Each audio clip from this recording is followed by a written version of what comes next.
할렐루야. 하나님께서 오늘도 이 자리에 우리와 함께 하시는 줄로 믿습니다. 하나님의 은혜와 평강이 또 저와 여러분의 삶에 함께 하시기를 주님의 이름으로 축복합니다. 자, 오늘은 바울 사명의 매이다 라고 하는 제목으로 말씀을 전하겠습니다. 바울은 복음 때문에 복음을 위해서 죄수의 몸이 되었습니다.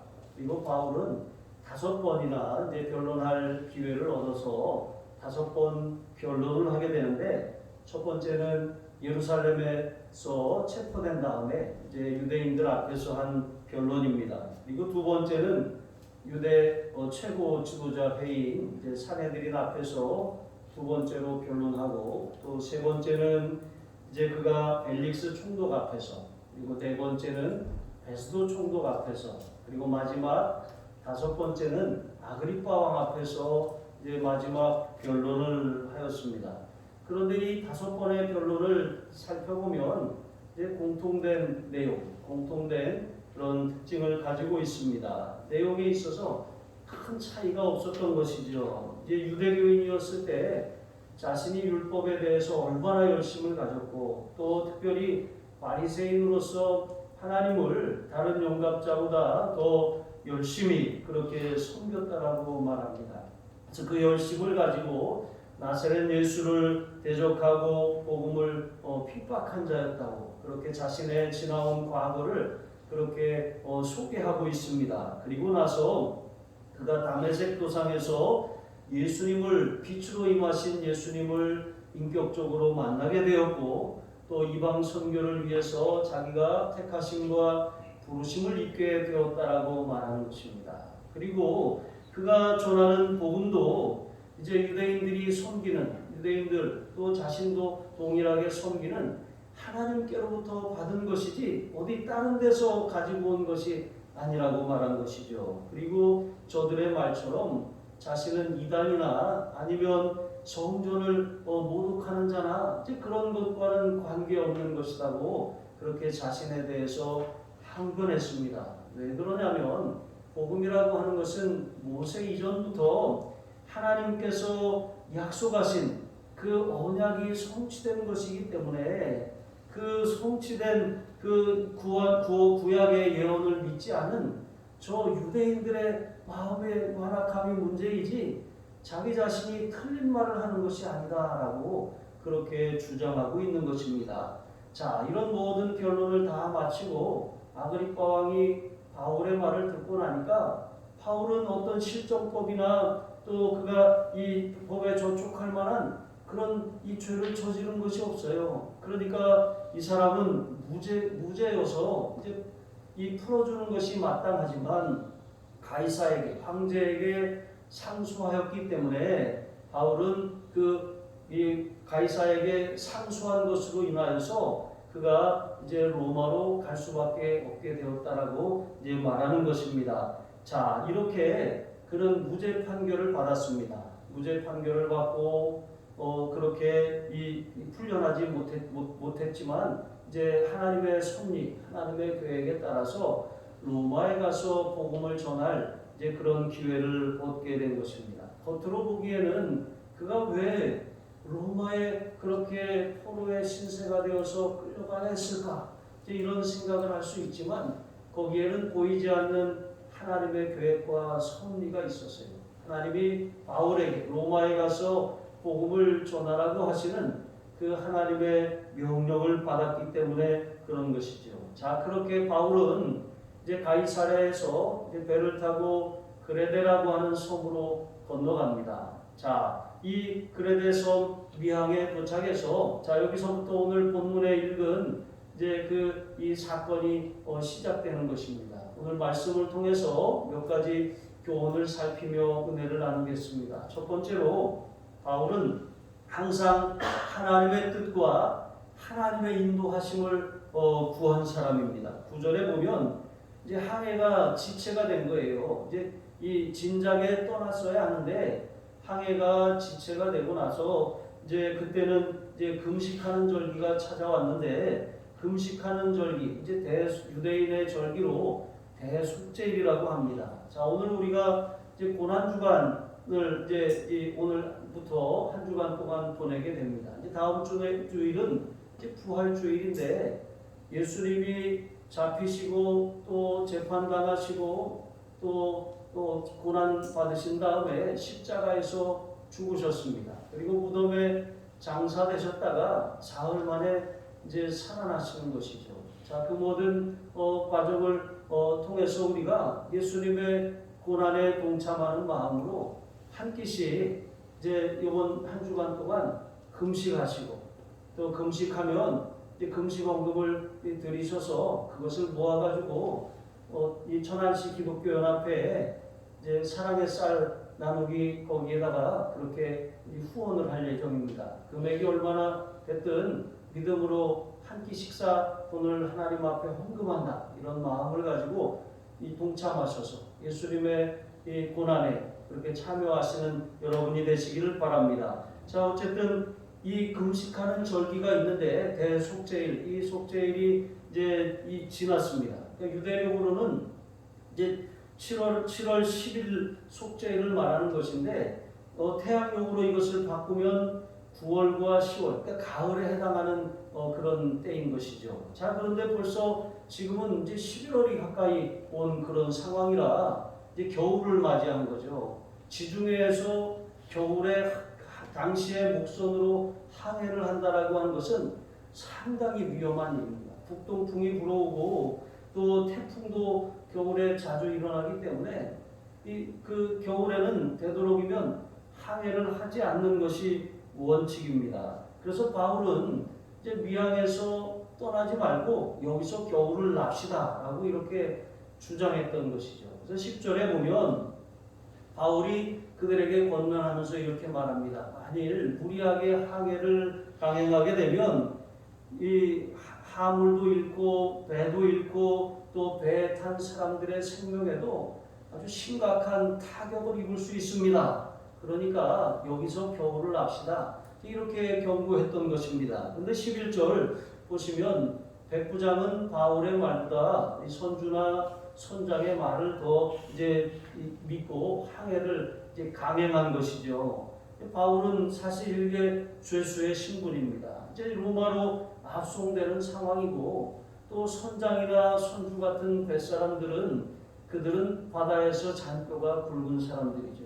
그러니까 백부장이 이 선장이나 선주의 말을 듣는 것이 더 합당한 것 같습니다. 그런데 이들의 견해, 이 성경에 표현된 말씀을 보면 12절에 보시면 백부장이 이 그 위양에 머물지 않고 떠나기로 결정한 결정적인 단어가 있습니다. 그것은 바로 불편함으로라고 하는 그런 단어예요. 여러분, 이게 어떻게 보면 어떤 결정을 내릴 때 우리가 그 결정을 타당하게 좀 생각해보고 또 객관적인 그런 결과들을 가지고 선택을 해야 하는데 단지 불편하다는 이유만으로 그들은 위항을 떠나기로 결정을 한 거예요. 여기 불편하다라고 하는 말 헬라어로 아뉴데토스라고 하는데 이것은 일상생활에 부적합하다라고 하는 그런 의미가 있어요. 왜냐하면 이 위항이라고 하는 항구는 작은 항구입니다. 그리고 거기에는 이제 이 항구 작을 뿐만 아니라 이제 겨울을 나기에는 여러 가지 이제 생활의 불편함들이 많이 있었던 것입니다. 그러니까 그 불편하다라고 하는 이유 때문에 그들은 위험한 항해를 강행했던 것입니다. 여러분, 이들은 여기에 사는 사람들이 아니에요. 정착하려고 온 것이 아니라 지나가는 여행객입니다. 여러분, 우리가 여행을 다녀봐서 알겠지만 가보면 편한 것, 좋은 것만 찾아다니지 않습니다. 불편한 것을 때로는 감수해야 돼요. 아프리카나 어디 남미 이런 데 가서 우리가 편안하고 안락한 생활을 기대한다는 것은 굉장한 착각입니다. 소똥집에서 자야 하고 모기장을 치고 자야 하는 것이고 또 이렇게 이 제대로 된 음식을 먹는다라고 하는 것을 기대하기가 어려운 것입니다. 그런데 단지 그들은 불편하다라고 하는 그 이유 때문에 큰 위험을 감수하고 출항을 결정했던 것입니다. 우리는 우리의 삶에 때로는 이것이 단지 불편해서 하기가 싫은 건지 아니면 하나님이 그것을 막으시는 건지 그것을 잘 분별해야 돼요. 우리가 하기 싫다고 하지 않는 것, 때로는 그것이 하나님의 뜻을 거스르는 경우가 될 수 있다라고 하는 것을 기억하시기 바랍니다. 하나님은 우리에게 순종을 훈련하시기 위해서 때로는 그런 불편과 어려움을 감수하게 하십니다. 기꺼이 이것을 잘 이 또한 지나가리라 이런 마음으로 감수해 나가시기를 바랍니다. 자, 13절에 보니까 그들의 결정이 이제 이 처음에 남풍이 순하게 이렇게 불어오니까 아주 잘한 것처럼 그렇게 생각했습니다. 그들이 믿고 있는 신들이 이들의 항해를 도와주는 것 같습니다. 처음에 잘 되니까 이 항해가 순탄할 것이다라고 그렇게 이 순풍을 항해의 아주 순탄한 징조로 그렇게 여긴 것입니다. 자, 이렇게 이 바울이 항해를 만료했음에도 불구하고 그들은 출발을 했습니다. 14절에 보니까 결국 얼마 못 가서 유라굴로라고 하는 큰 광풍을 만나고 말았습니다. 자, 이렇게 이 광풍을 만난 그들은 손쓸 겨를도 없이 풍랑에 휩쓸려 갑니다. 무려 14일 동안 배가 표류하기 시작한 거예요.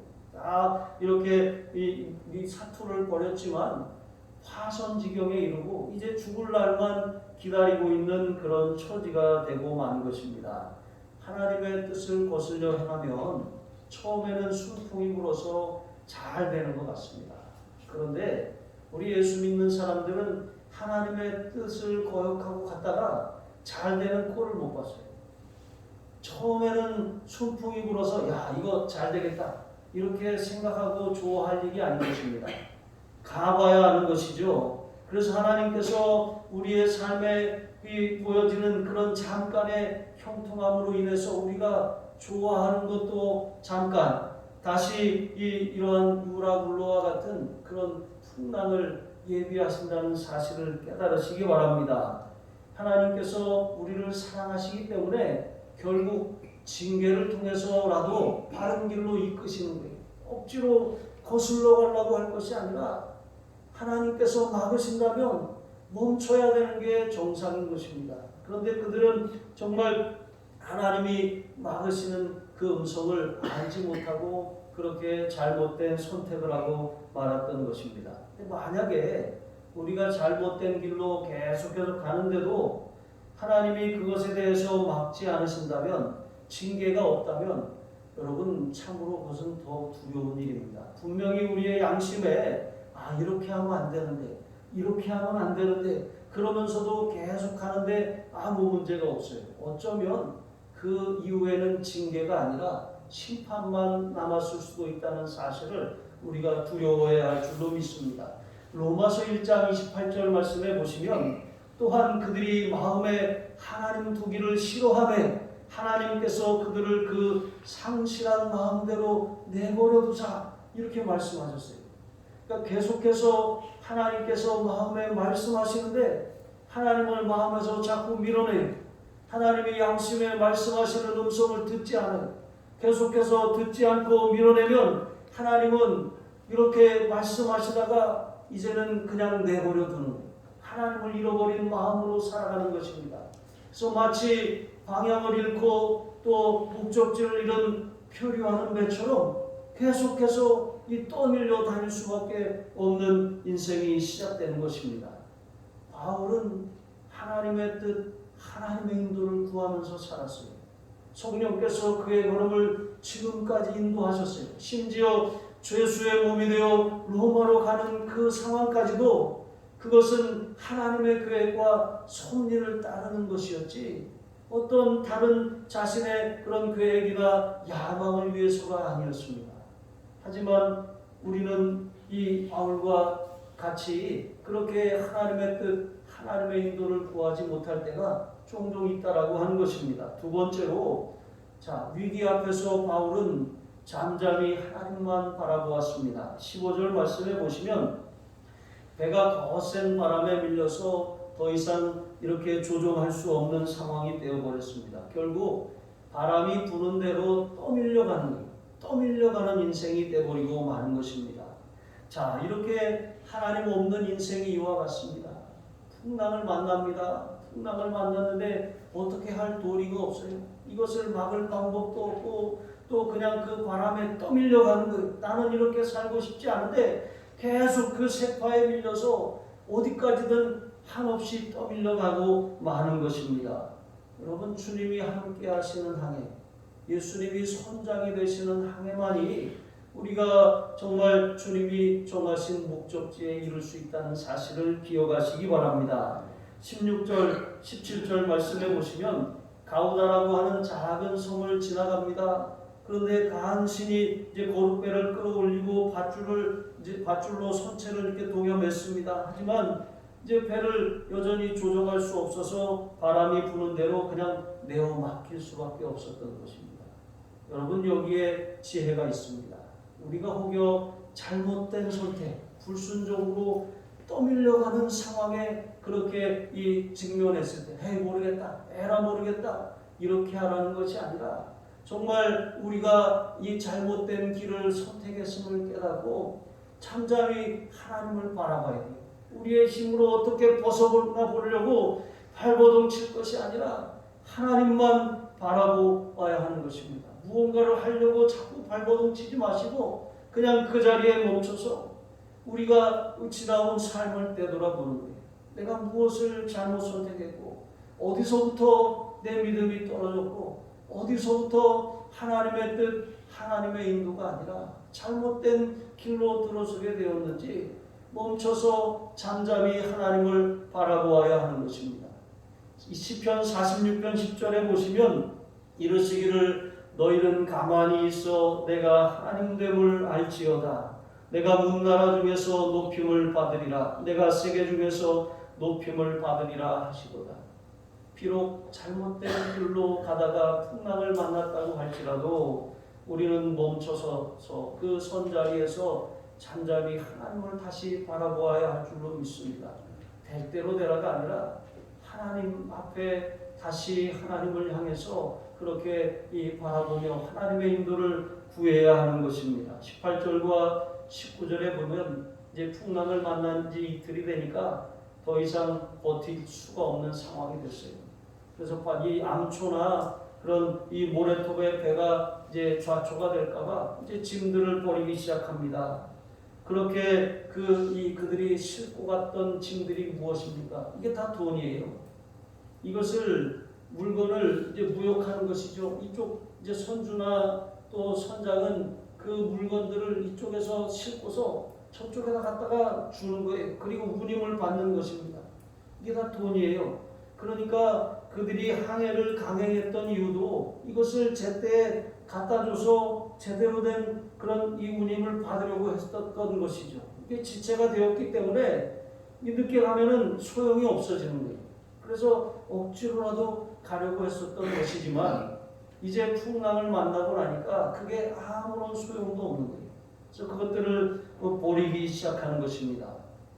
물질에 대해서 집착을 갖는 사람들을 보면 물질을 쫓아다니느라 그것 때문에 인생을 허비하고 낭비하고 모든 것을 다 잃어버렸는데도 그래도 그 물질에 대한 집착을 내려놓지 못하는 경우를 볼 수가 있습니다.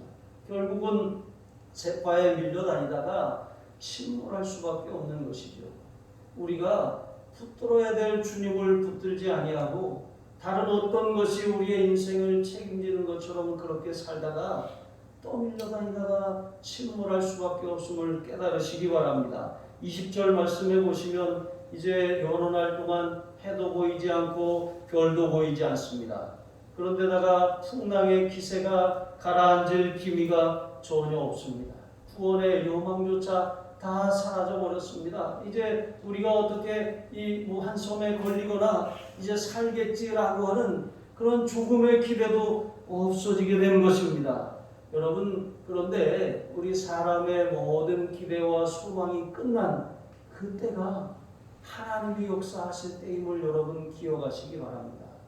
우리 예수 믿는 사람들에게 소망이 있는 것은 바로 그러한 이유 때문에 그렇습니다. 잘못된 선택으로 잘못 가다가 풍랑을 만날 수 있어요.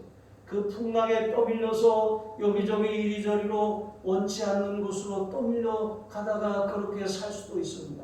하지만 그럼에도 불구하고 우리가 하나님을 바라보고 다시 하나님께 우리의 인생을 내어 맡긴다면 하나님께서 그 순간 우리의 삶에 개입하셔서 우리의 삶에 역사하실 때라고 하는 사실을 기억하시기 바랍니다. 미항을 떠난 것, 가지 말아야 될 때 시기를 놓쳤는데도 불구하고 욕심을 내서 출발한 그것, 단지 불편하기 때문에 싫어서 그렇게 결정한 그 일이 이렇게 엄청난 결과를 가져오게 될지 아무도 몰랐다는 것입니다. 하지만 그런 실수에도 불구하고 우리가 하나님을 다시 바라보면 하나님은 언제나 우리를 선한 길로 이끌어 주시는 분이시라고 하는 사실을 기억하시기 바랍니다. 그래서 우리는 언제나 내 자신의 뜻, 자신의 계획이 아니라 하나님의 뜻, 하나님의 인도하심을 구해야 되는 겁니다. 우리가 혹시 잘못 선택해서 잘못된 길을 갔다고 할지라도 그 자리에 멈춰서서 다시 하나님의 뜻을 구하고 다시 하나님께서 기뻐하시는 그 길로 가는 것, 그것이 우리의 마땅한 바라고 함을 깨달으시기 바랍니다. 자, 세 번째로 바울은 하나님의 신실하심과 하나님의 약속을 붙들었습니다. 21절 보니까 바울이 일어서서 말합니다. 여러분이여 내 말을 듣고 글에 대해서 떠나지 아니하여 이 타격과 손상을 면하였더라면 좋을 뻔하였느니라. 좋을 뻔했다라고 하는 것이 무슨 말입니까? 이렇게 하지 않았다면 이 일을 겪지 않았을 것이다 라고 하는 말이에요. 하지만 어쩔 수 없는 것입니다. 우리가 실수할 수 있어요. 근데 엄마들이 아이들한테 주로 하는 예언의 말이 있어요. 너 이럴 줄 알았어. 너 그럴 거지? 예. 그런데 아이들이 그런 말들 때문에 굉장히 실망을 하고 엄마에 대한 신뢰를 잃어버린다는 사실을 기억하시기 바랍니다. 아빠도 마찬가지죠. 아빠도 공수표를 날리고 또 엄마도 아이에게 너 이럴 줄 알았어 라고 마치 결과를 알고 있는 것처럼 아이에 대해서 단정하면서 그렇게 말하면 그게 아이의 삶에 별로 도움이 되지 않습니다. 우리가 실수할 수도 있어요. 하지만 사람은 누구나 분별력이 없어서 실수를 합니다. 그러면 잘못한 그것에 대해서만 말해야지 그걸 가지고 아이 자체를 비난하는 것은 옳지 않습니다. 바울도 마찬가지입니다. 바울이 내 말을 들었으면 좋을 뻔하였으리라 이렇게 말하는 것은 그들의 실수에 대해서 막 이렇게 지적하는 것이 아니라 옳은 길이 있었는데 옳은 길을 선택하지 않으므로 이런 어려움을 만나게 되어서 참으로 안타까운 일입니다. 여러분, 이렇게 더 나은 길이 있었지만 잘못된 선택으로 그들이 이 어려움을 당한 것입니다. 하지만 하나님께서 그들에 대해서 바울의 입을 통해서 계속해서 말씀하시는 것입니다. 이제 22절 말씀해 보시면 이제는 안심하라. 너희 중 아무도 생명에는 아무런 손상이 없겠고 오직 배뿐이리라. 자, 바울은 어떻게 이런 상황에서도 담대할 수가 있었습니까? 바울은 로마의 복음을 전할 것이다라고 하시는, 가이사 앞에 서야 할 것이다라고 하시는 분명한 주님의 약속을 신뢰했습니다. 그리고 이처럼 바울이 하나님이 나에게 약속하신 것처럼 하나님이 약속하신 것을 반드시 이루시기 때문에 그 약속 따라서 바울은 그 바다에서 파선하여 죽지 않을 것이다 라고 하는 사실을 분명히 알고 있었습니다. 여러분, 우리는 믿지 않는 사람들, 믿음이 연약한 사람들, 믿음이 무너진 사람들에게 소망을 주는 삶을 살아야 돼요. 믿음 없는 말을 하는 사람들은 단지 믿음이 없는 것이 아니라 믿음이 무너진 거예요. 우리는 그들에게 소망을 주고 안심하게 하고 다시 일어설 수 있도록 손을 내밀어 주는 그런 사람이 돼요. 그래서 이 말을 하려면 소망의 말을 하고 축복의 말을 하고 은혜의 말을 하고, 은혜의 말이 무엇입니까? 하나님이 함께 하셔. 하나님이 도와주셔. 일어날 수 있어. 조금만 더 힘을 내. 내가 기도하고 있어. 여러분, 이런 말들을 하면서 축복해야지. 틀렸네. 소용없네. 아유, 뭐 어쩌냐. 이렇게 이런 말들을 하면 여러분, 사람이 주저앉은 사람을 더 주저앉혀 버리는 것 아니겠습니까? 예수 믿는 사람들은 소망을 주는 사람들이고, 바울이 이제는 여러분이요 안심하십시오 라고 이렇게 말했던 것처럼 우리는 소망을 주는 삶을 살아야 할 줄로 믿습니다. 왜 그렇습니까? 그 근거가 무엇입니까? 우리는 헛된 소망을 주는 사람들이 아니에요. 우리의 소망의 근거가 있어요.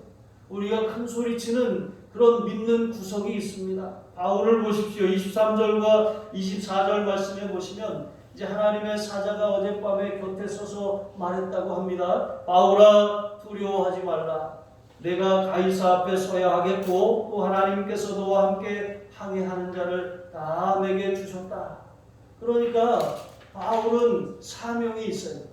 가이사 앞에 서서 그가 복음을 전해야 할 사명이 있습니다.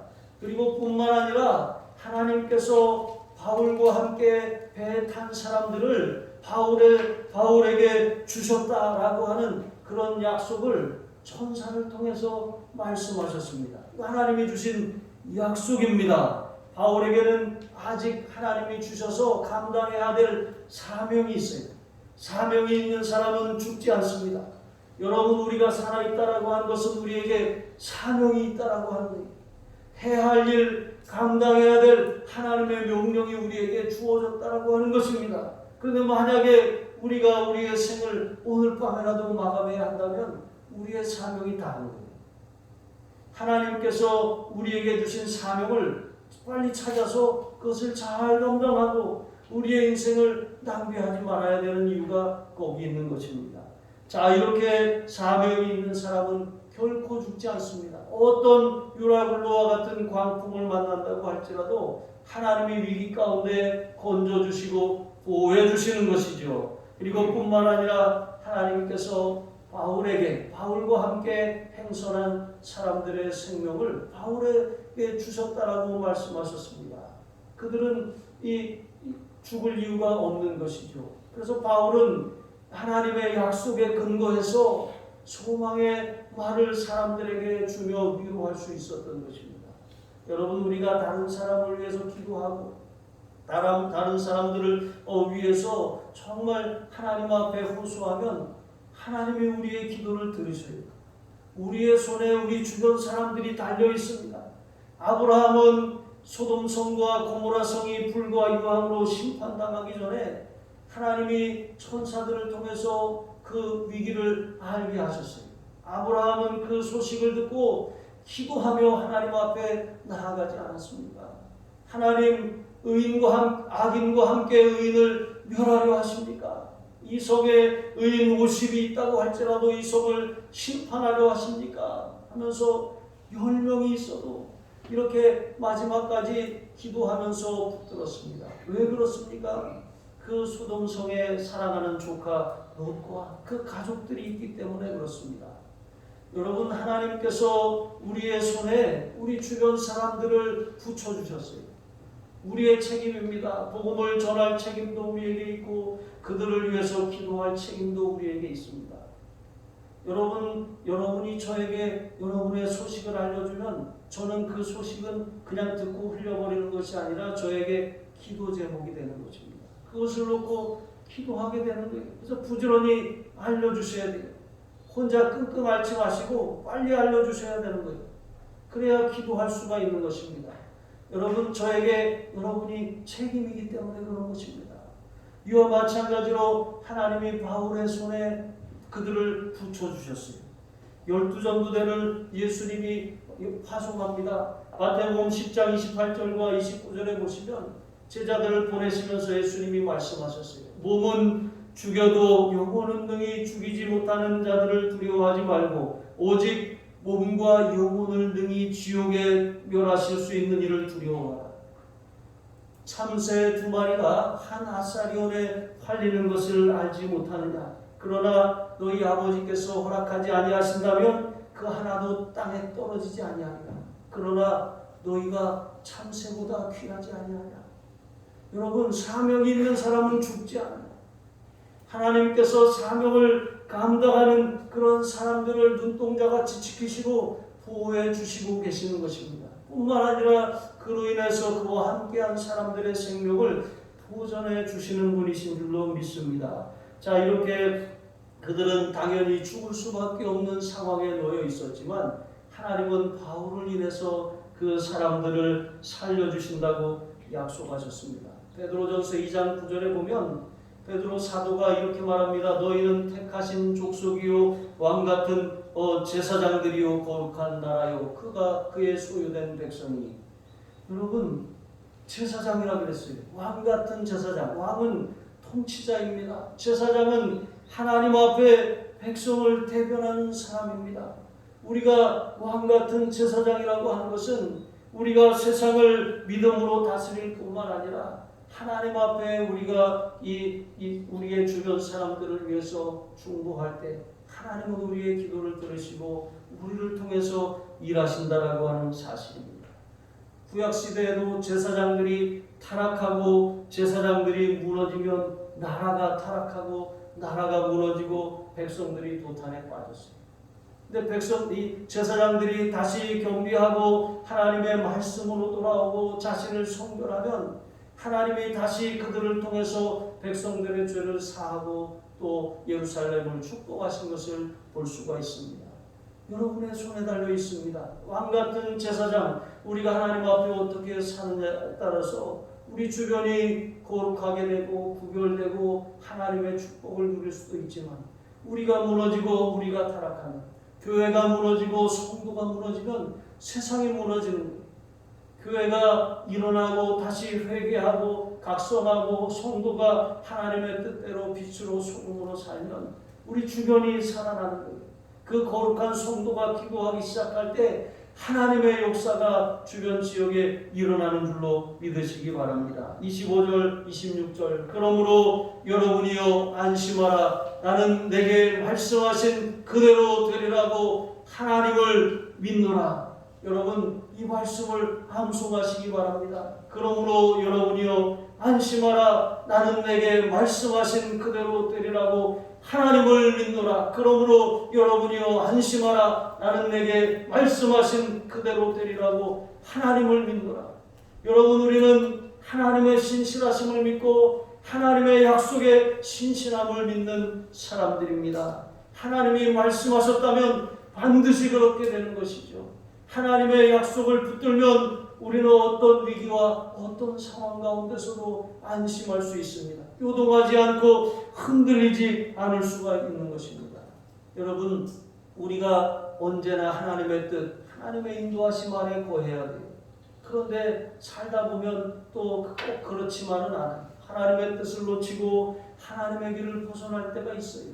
원치 않는 풍랑을 만나고 그 풍랑에 떠밀려서 이리 치이고 저리 치이고 살아갈 때가 있어요. 하지만 그 잘못된 길 가운데서 우리가 어떻게 살아보려고 발버둥치는 것이 아니라 멈춰서 다시 하나님을 바라보고 하나님께 맡긴다면 하나님은 우리의 삶에 찾아오셔서 다시 말씀하시고 다시 사명을 일깨우시고 다시 우리를 통해서 하나님이 기뻐하시는 귀한 일들을 감당해 가게 하시는 줄로 믿습니다. 언제나 우리 자신을 의지하지 마시고 예수님을 의지하고 말씀의 귀를 기울이고 늘 깨어서 기도하면서 그렇게 예수님께 맡기고 살아갈 때 우리를 소망의 항구로 인도해 주실 줄로 믿습니다. 그와 같이 되시기를 주님의 이름으로 축복합니다. 기도하시겠습니다. 하나님 아버지, 언제나 하나님의 뜻, 하나님의 인도하심을 따라 살게 하여 주시옵소서. 잘못된 선택으로 뜻하지 않은 광풍을 만났을지라도 다시 하나님을 잠잠히 바라보게 하여 주옵소서. 어떤 상황에서도 문제나 상황이 아니라 하나님의 신실하심과 하나님의 약속을 붙들게 하여 주시옵소서. 우리 주 예수 그리스도의 이름으로 기도합니다. 아멘.